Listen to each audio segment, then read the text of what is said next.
Good evening दोस्तों। UPSC prime time में आप सभी लोगों का स्वागत है। मेरा नाम है प्रदीप कुमार। आज का जो हमारा टॉपिक है, हम लोग बात करेंगे एक देश एक समय नीति के बारे में। अभी हाल ही में सरकार के द्वारा 15 फरवरी तक लोगों से इस बारे में अपना विचार रखने की बात की गई है। तो ये टॉपिक हमारे लिए बहुत ही महत्वपूर्ण है। और जब हम लोग बात करते हैं एक देश एक समय के बारे में, तो टॉपिक हमारा इंडियन ज्योग्राफी के लिए बहुत इम्पोर्टेंट है। आपको पता है कि जो भारत की मानक रेखा समय है, यह ग्रीनविच मीन टाइम से 5.5 घंटे आगे है। तो कुल मिलाकर मामला हमारा इसी संदर्भ में है। तो आज का जो हमारा प्राइम टाइम है, आइए हम लोग शुरू करते हैं। भारत सरकार ने हाल में एक देश एक समय नीति लागू करने का निर्णय किया है, जिसका उद्देश्य पूरे देश में समय की एक रूपता स्थापित करना है। इसके तहत भारतीय मानक समय IST को सभी सरकारी, व्यावसायिक और डिजिटल प्लेटफार्मों पर अनिवार्य किया जाएगा।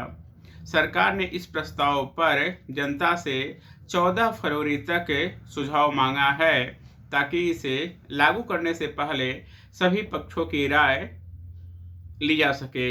इस नीति का उद्देश्य प्रशासनिक, व्यापारिक, तकनीकी और वैज्ञानिक कार्यों को सुचारू रूप से संचालित करना और राष्ट्रीय अंतर्राष्ट्रीय स्तर पर भारत की कार्यप्रणाली को और अधिक प्रभावी बनाना है। देश के विभिन्न हिस्सों में सूर्योदय और सूर्यास्त के समय में बड़ा अंतर होता है। पूर्वोत्तर भारत में सूरज जल्दी उगता है और ढलता है, जबकि पश्चिम भारत में यह प्रक्रिया देर से होती है। और यही कारण है कि पूर्वोत्तर राज्यों में लंबे समय से अलग टाइम जोन की मांग की जा रही थी। वैज्ञानिकों का मानना है कि 2 टाइम जोन लागू होने से ऊर्जा की बचत होगी और कार्य क्षमता में वृद्धि होगी। शोध के अनुसार इससे हर वर्ष 20 मिलियन किलोवाट बिजली की बचत संभव है। हालांकि सरकार का मानना है कि पूरे देश में एक समान समय प्रणाली होने से समन्वय की समस्याएं दूर होंगी और व्यापार, संचार और परिवहन में सुगमता आएगी। वर्तमान में भारत का मानक समय ग्रीनविच मीन टाइम से 5 घंटे 30 मिनट आगे है। भारत में यह समय निर्धारण 1906 से लागू है। स्वतंत्रता से पहले कोलकाता और मुंबई के समय अलग अलग निर्धारित थे, परंतु 1947 के बाद पूरे देश के लिए एक समान समय को अपनाया गया। एक देश एक समय नीति से कई लाभ होंगे।